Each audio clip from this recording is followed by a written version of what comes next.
Hello Earthlings, I'm Paulo Bracado, and in today's video I want to talk about how having low testosterone can fuck with your mind when dating. Okay, so to start off with, having low testosterone, as you've probably heard in my previous videos, doesn't just fuck with your mind when you're dating, but it fucks with your mind with everything, because you get anxiety, you get neurosis or mild neurosis, you're constantly playing back situations in your head, thinking about the past, thinking about the future, you have all these negative thoughts, this self-doubt, this insecurity.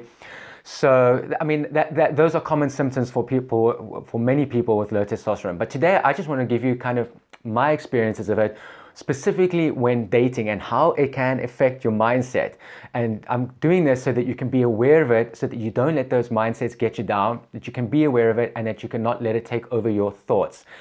So I've been dating, on and off, a bit of a serial dater over the last couple of years, and I've been through the dating process and the relationship process with low testosterone and with having normal testosterone when I'm on my medication.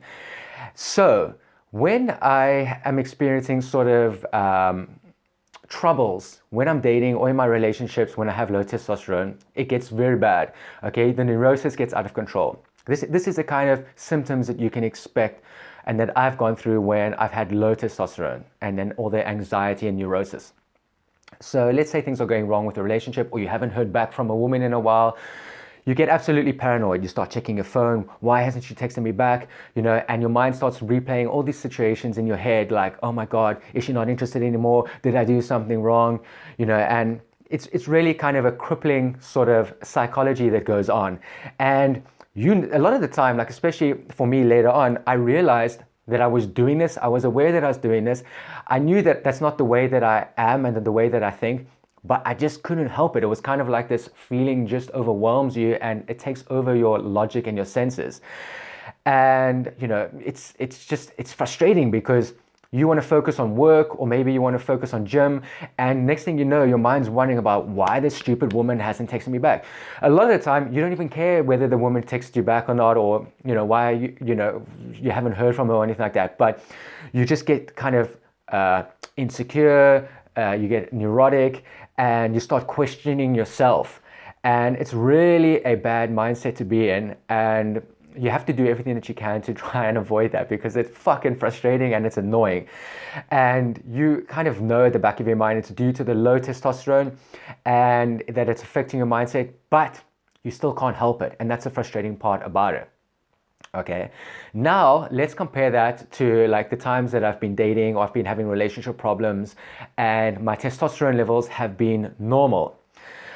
Okay, before I do that, if you look at the scenario I just explained with low testosterone, your mindset in that situation kind of gets into like a scarcity mindset. Oh my God, I'm not going to meet a woman like this again. Oh my God, I'm not going to meet any other woman. I've got to do everything I can to stay with this girl. She's the best I can get. Those types of things. It's really a scarcity mentality. Now, when your testosterone level is normal, you move more into a kind of abundance mentality where you don't really give a fuck what happens, if something goes wrong with a girl that you're dating or a relationship and things like that.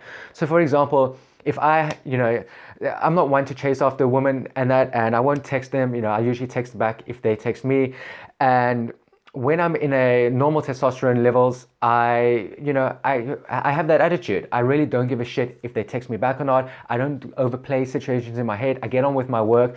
And when I do hear from them, I'm happy to hear from them. I'll chat or I'll set up a date and I'll take it from there. And I don't have any of that self-doubt. I don't have any of those negative thoughts. I don't replay situations and what ifs in my mind. I kind of have a don't give a shit attitude. I couldn't really care. I like this girl, but if she's not interested in me, it's not the end of the world. There's many other women out there, and if she's not interested in me now, there must be a reason for that. No reason to beat myself up. I'm going to continue looking for the girl that's right for me and not try to chase after one that maybe isn't as interested as I thought, or maybe that I'm not interested in as much.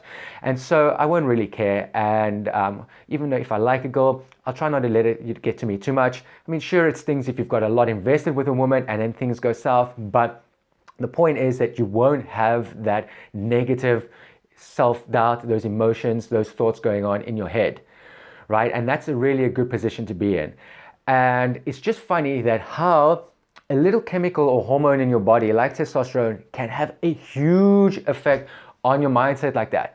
Literally, the only thing that changes here in this situation is the hormone, the testosterone. When all those negative situations and scarcity mindset and mentality comes into play is when the testosterone levels drop low. Let's say I haven't had a shot or I'm getting my shots wearing off.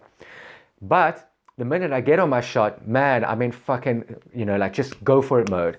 And you just feel like a man. You feel more confident. You have a like go get 'em kind of attitude. You don't let the small things get you. You don't let the negative things get you. You're focused and you're driven. And when it comes to relationships with that, you don't really care. Like you want the best for yourself. You want the best for the person as well. If things aren't working in the relationship, you're not going to overthink things and do all the what ifs. You're going to say it wasn't meant to be, and you're going to move on and continue with your search for the right woman. So I just wanted to give you that kind of balance and show you both sides of the spectrum when you have low T and when you have normal T, because it can play a huge role. I know it has for me, and if you guys are people that have had low testosterone and then have been treated for testosterone, I'd love to hear your experiences about how it affected you when it came to relationships and dating, because it's definitely clear cut for me, and it's a no-brainer that I need to keep my testosterone levels as optimal as possible, because otherwise it just starts fucking with my life and it creeps into my relationships and my dating game as well. So let me know your feedback and thoughts on this. Leave a comment below if you've had any experiences like this, and just be aware of it. And just being aware of that can help you live a bit more of a peaceful life and existence. And I hope you found this video helpful. And if you did, and you like videos on testosterone replacement therapy, and you'd like to hear more about my experiences and maybe how they can help you, then just click the subscribe button below, and I will see you on the next Cheeky Experience video.